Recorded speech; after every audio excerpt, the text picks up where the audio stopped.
Hola a todos, bienvenidos. En este trabajo práctico vamos a realizar una estimación de parámetros genéticos y ambientales con la utilización de un software estadístico como lo es el Infostat. Es decir, le vamos a poner número a todas las metodologías de cálculo que se vieron en el práctico anterior en lo que respecta a la estimación de componentes de varianza y consecuentemente al cálculo de la heredabilidad.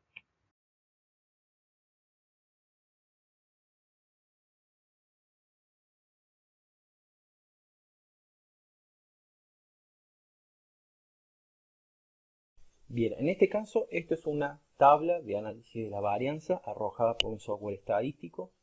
En este caso vamos a analizar con un ensayo en un único ambiente y vamos a pasar a analizar y a describir cada uno de los componentes que nos van a servir para ver qué tan eficiente fue obtener resultados con esta metodología. El primer aspecto a tener en cuenta es el R cuadrado. Bien, recuerden que si este valor se acerca a 1, mayor va a ser la confiabilidad de este análisis, por lo tanto 0,92 es un buen resultado. El coeficiente de variación siempre debemos tratar de que sea lo más pequeño posible, bien, porque indica el desvío estándar sobre la media, bien, es decir que siempre busquemos el valor menor posible. Después, los p-valor. El primer p-valor que debemos analizar es el del modelo, bien, en este caso con una confianza del 95% vamos a buscar que nuestro p-valor sea menor al 0,05, por lo tanto vemos que este valor es menor y este modelo se ajusta perfectamente. El siguiente es el p-valor de híbrido, bien, que híbrido representa a la familia en este caso, y vemos que también es menor a 0,05, es decir, de que existieron diferencias entre híbridos, bien. Entonces ahora pasamos a obtener los datos para poder calcular los componentes de varianza. Siempre recordemos que se buscan en la columna de cuadrados medios y en este caso el correspondiente al cuadrado medio de la familia, 85,26, representa al cuadrado medio entre, bien, el cuadrado medio para el error representa al cuadrado medio dentro de cada familia y lo que nos faltaría es las repeticiones. Las repeticiones nos vamos a la columna de grado de libertad y recuerden de estadística que grado de libertad se calcula como n-1, entonces por lo tanto sería el grado de libertad más 1 y nos quedaría que las repeticiones son 2. En caso de contar con múltiples ambientes, el ensayo estadístico que vamos a realizar es similar al anterior con la diferencia que se le adicionan las interacciones entre genotipo y ambiente. Bien, entonces, al igual que en el caso anterior, vamos a pasar a analizar lo que nos arroja el software. Primero el R cuadrado, 0,96, como dijimos anteriormente, sería un buen número, tendríamos un modelo confiable. Nos vamos al coeficiente de variación, también es un número bajo. Bien, pasamos a los p-valor del modelo. En este caso también es menor a 0,05, por lo tanto definitivamente cerramos con que es un modelo confiable y que se ajusta perfectamente a nuestras condiciones de ensayo. Nos vamos al p-valor de la familia, igual que en el caso anterior, es híbrido, significa que existieron diferencias entre los híbridos debido a su p-valor inferior a 0,05 y nos vamos a el correspondiente a la interacción híbrido-año. Bien, que esta sería la interacción genotipo-ambiente, donde también podemos ver que el p-valor es menor a 0,05. Por lo tanto, significa que existió una interacción genotipo-ambiente.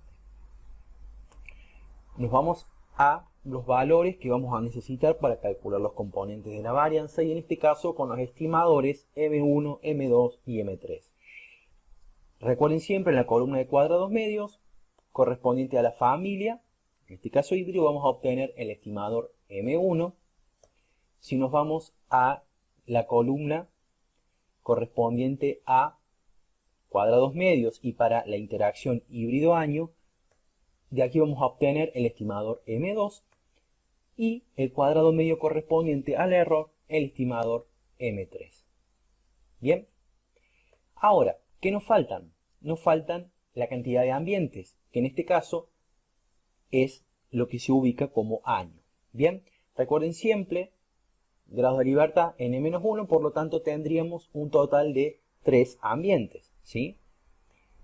Y por supuesto que las repeticiones, en este caso los grados de libertad es 1, por lo tanto n-1, hacemos siempre el despeje y nos va a quedar que son 2 repeticiones. Una vez que contamos con los valores de los componentes de varianza tanto para un único ambiente como para múltiples ambientes, ahora es posible estimar el valor de la heredabilidad. En este caso, la heredabilidad en sentido amplio, ¿sí? Es decir, aquella proporción de la varianza fenotípica que es atribuida a la varianza genética total. Bien, analizando un poco los números, podemos ver que la heredabilidad, en el caso de un único ambiente, nos da 0,80. Recuerden que la heredabilidad fluctúa entre valores 0 y 1. Bien, entonces podríamos decir que este valor es un valor alto de heredabilidad. Bien, mientras que en el caso de múltiples ambientes, la heredabilidad nos da un valor muy bajo, 0,06. Bien, recuerden que la variable medida y estudiada en este caso es rendimiento, ¿sí? Es una variable que generalmente posee valores de heredabilidad más bien bajos, ¿sí? Correcto. Entonces, claramente se puede apreciar en este valor de 0,06 cómo influyó tanto el ambiente como la interacción de ese ambiente con los diferentes genotipos. Otra nueva metodología que podemos implementar para estimar el valor de la heredabilidad es la regresión. En este caso, regresión, ¿qué significa? Es comparar cómo se comporta un material con respecto al comportamiento de otro material, siempre y cuando hablando de la misma, por ejemplo, de la misma variable, ¿sí? Es decir, cómo se comportaron los hijos con respecto al rendimiento en función a los padres. ¿Bien? Perfecto. Entonces, sabemos de por sí que la covarianza padres-hijos es igual a un medio de la varianza aditiva. Bien, es por eso que se hace el reemplazo. ¿Correcto? Bien. Y en este caso, ¿qué nos está indicando esta filmina?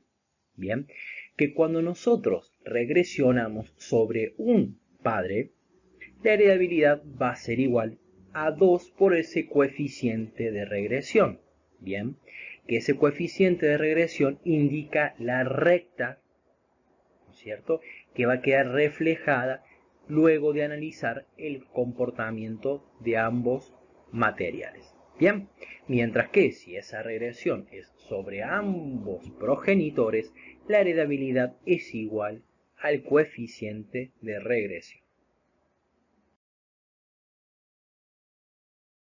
Si nosotros utilizamos el método de regresión lineal para estimar los componentes de varianza, esto es una salida típica que nos mostraría el software estadístico, en este caso Infostat. Bien, ¿a qué números debemos hacerle principal hincapié? A estos dos que están señalados con rojo. Ese 5, 50 y 53 vendría a ser en la ecuación de la recta, la ordenada del origen, y el 0,58 sería la pendiente de la recta, y también el coeficiente de regresión lineal. El método de las retrocruzas es otra metodología que podemos utilizar para calcular los componentes de varianza y por lo tanto también para estimar la heredabilidad. ¿Sí?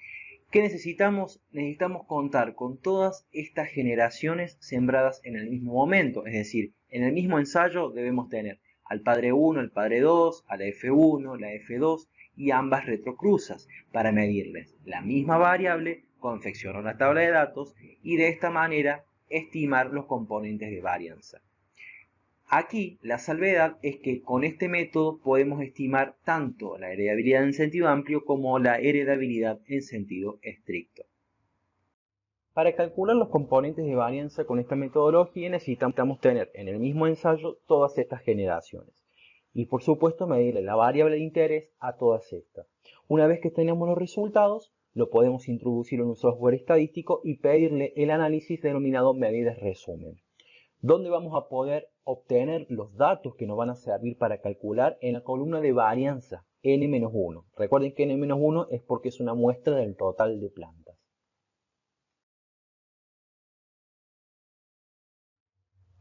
Para el cálculo de la heredabilidad a través de la respuesta a la selección, nosotros debemos tener en cuenta que siempre, al partir de una población original, la cual va a tener su valor de media de la variable de interés, que se denomina x sub 0, de aquí vamos a seleccionar individuos, bien, siguiendo algún criterio, donde estos individuos también van a tener su valor de media, el cual vamos a denominar x sub s.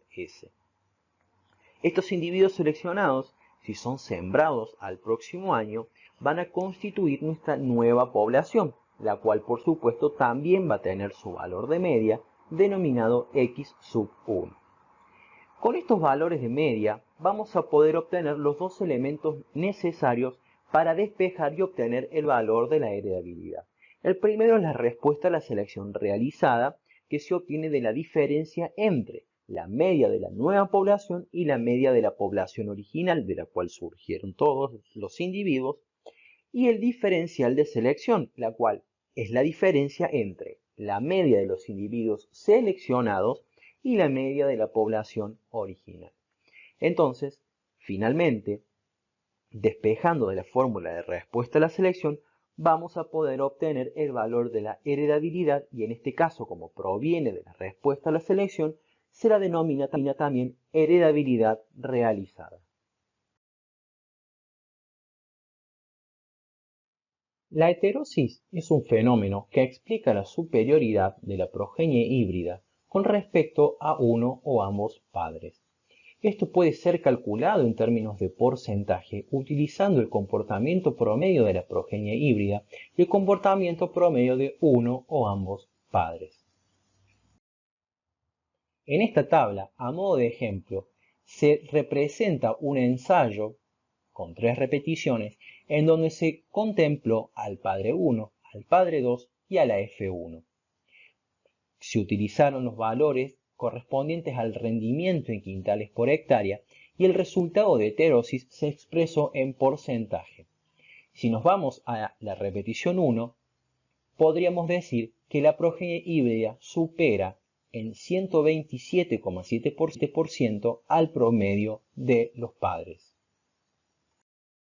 En esta situación, al igual que en la situación anterior, se representan los datos correspondientes a un ensayo con 3 repeticiones, donde se contempló también al padre 1, al padre 2 y a la progenie híbrida F1.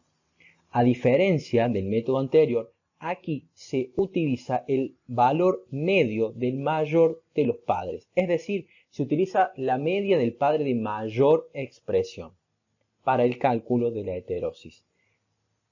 De igual manera, el resultado expresado en porcentaje representa la superioridad de la progenie híbrida con respecto al mayor de los padres. La endocría es un proceso que consiste en el cruzamiento de individuos con algún nivel de parentesco. Este parentesco puede ser muy grande o puede ser menor. Uno de los propósitos de la endocría es incrementar el nivel de homocigosis en mi material vegetal. Es por esto que existe una fórmula que me permite conocer el porcentaje de homocigosis que yo voy a tener en mi material. La endocría va a ser diferente en función al tipo de reproducción que tenga mi material. Si mi material es autógama, simplemente yo voy a dejar que naturalmente se autopolinice, mientras que si mi material es de reproducción alógama, yo debo intervenir en la polinización dirigida de este material.